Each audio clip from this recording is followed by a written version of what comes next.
विरारच्या नवापूर येथील 7C रिसॉर्टमध्ये चाललेली 15 तास कारवाईनंतर पालिका आणि महसूल विभागाची तोडक कारवाई थंडावली आहे।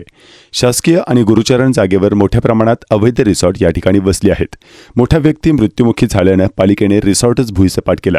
मात्र आजही कित्येक रिसॉर्ट बेकायदेशीरपणे उभे आहेत। त्यासाठीही आता पालिका आणि महसूल विभाग एखाद्याच्या मरणाची वाट बघणार आहे का, असा सवाल आता उपस्थित होतोय। दिनांक 28 जुलैला पिकनिकसाठी आलेल्या मिलिंद मोरेला मारहाण होते आणि त्यानंतर त्याचा मृत्यू होतो।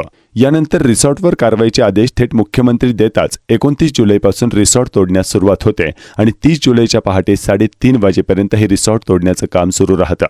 7C रिसॉर्ट पूर्णपणे भुईसपाट केला।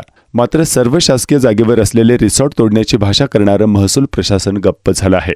3 दिवसानंतरही कोणतीच कारवाई अनधिकृत रिसॉर्टवर झालेली नाही।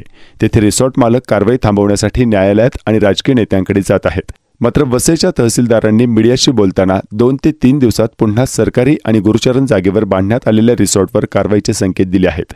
नवापूर येथील 20 ते 22 रिसॉर्टवर बुलडोझर फिरवण्यात येणार असल्याचं त्यांनी यावेळी सांगितलं।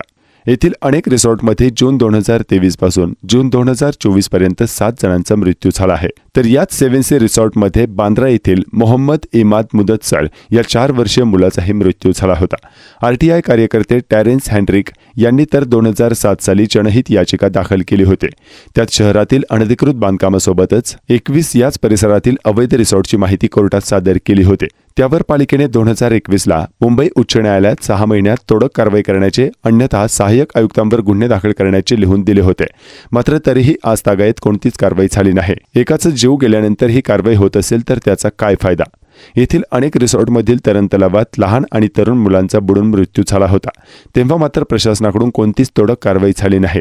मात्र एखादा मोठा नेत्याचा मृत्यू होतो तेव्हा मात्र संपूर्ण प्रशासकीय यंत्रणा कामाला लागते, हे देखील तितकंच खरं आहे।